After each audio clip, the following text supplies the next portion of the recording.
The reason you might be struggling to stick with good habits isn't your willpower.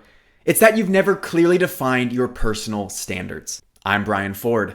Welcome to Self-Improvement Daily. When someone talks about getting into better habits, it often means that they want to get more consistent in making better choices. They want to prioritize their health and wellness by exercising consistently, preparing nutritious meals, while resisting unhealthy foods. They want to be more productive by having routines to plan their time and organize their tasks. But what they really mean is they want to hold themselves to a higher standard. They know what's best for them, and they want to be more accountable to doing it more often. There's a long list of things we know we should be doing, yet we often don't do them. We make an excuse or exception, or somehow rationalize that it's not what we want to do or what we need to do, only for us to look back and regret the choice we made, making a decision that we don't agree with. Now that's where the idea of having standards comes in. A standard is a personal expectation. It's the level of performance or intention you want to hold yourself to regardless of outside conditions.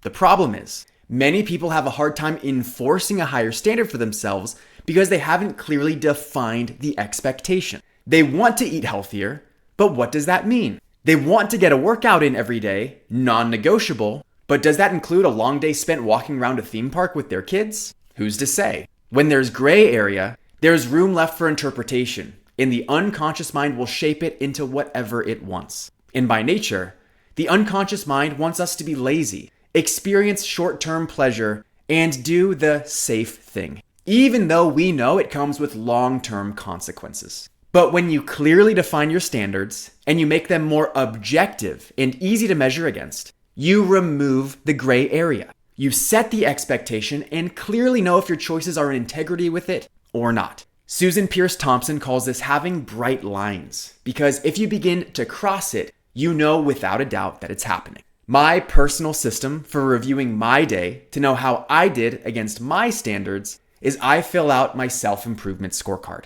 It's my daily performance tracking habit, and my standard is that I do it every day. If you want to see how it works, I've created a video where I show off my self-improvement system and explain how I use it in detail. You can find the link to that in the description. I'm Brian Ford, and you grew today. Let's do it again tomorrow on Self-Improvement Daily.